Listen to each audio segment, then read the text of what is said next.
sahabat semua dimanapun berada, saya ingin bercerita tentang sindrom nefrotik seorang pasien yang 35 tahun sembuh tanpa obat. Hari ini saya bahagia sekali karena bertemu dengan seorang klien, sebut saja namanya Ani, yang menceritakan kejadian saat dia bisa sembuh dari sindrom nefrotiknya setelah 35 tahun menderita penyakit tersebut. Mungkin sahabat bertanya, apa itu sindrom nefrotik? Yaitu kerusakan pada ginjal yang menyebabkan kadar protein di dalam urin meningkat.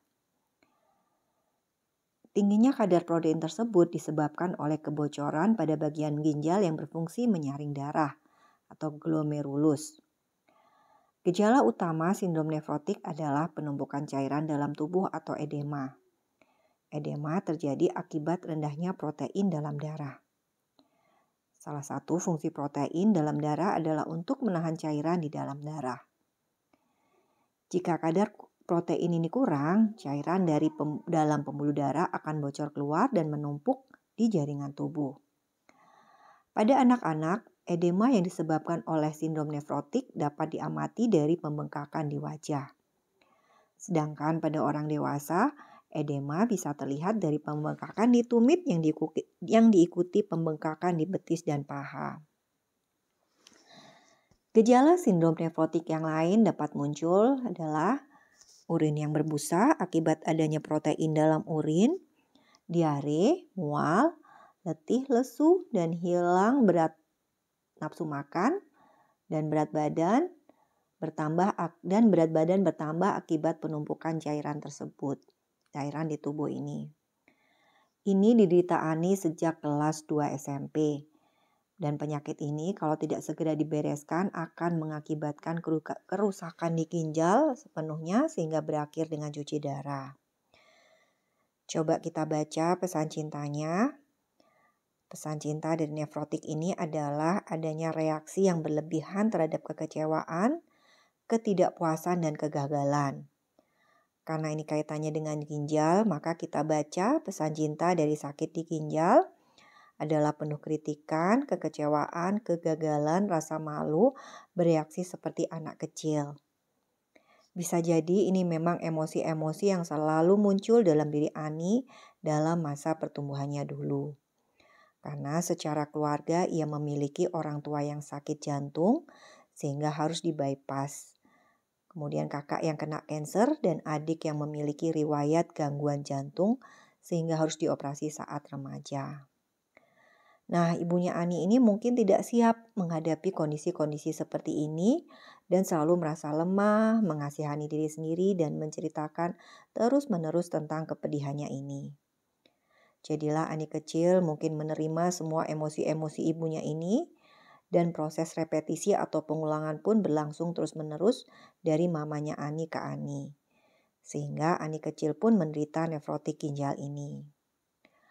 Poin menariknya adalah bagaimana dia bisa sembuh dari penyakit ini hingga kini sudah 10 tahun berlalu, usianya hampir 60 tahun.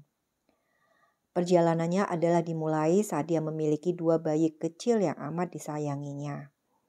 Karena dari sejak awal terdiagnosa sindrom nefrotik ini, dokter sudah mewanti-wanti melarang ia untuk hamil.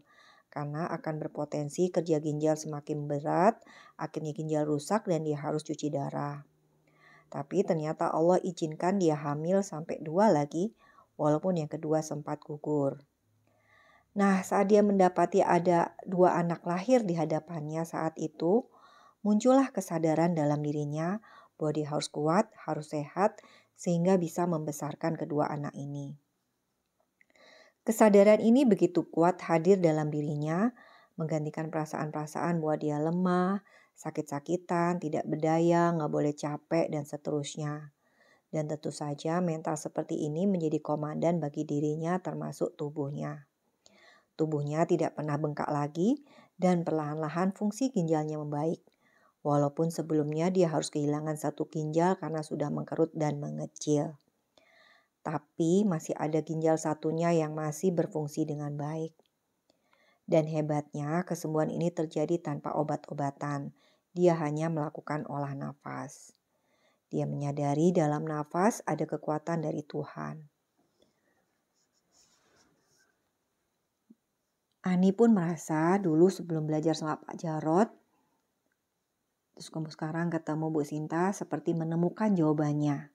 Ternyata apa yang saya lakukan sudah benar, ada ilmunya ternyata, begitu kata Ani.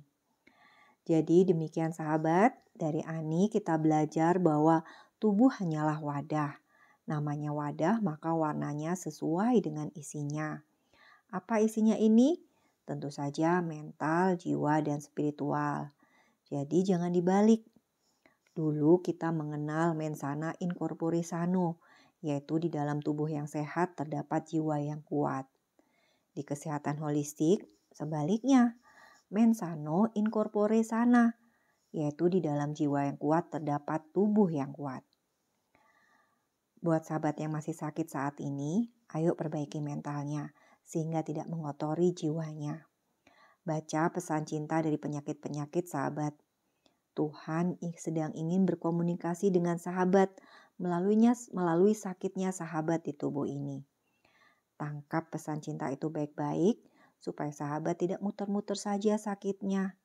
Rasanya udah melakukan segalanya, tapi kenapa kok tetap sakit saja, malah komplikasi atau metastase kemana-mana. Bisa jadi sahabat belum menangkap pesan cinta tersebut. Salam sayang selalu dari saya, Sinta.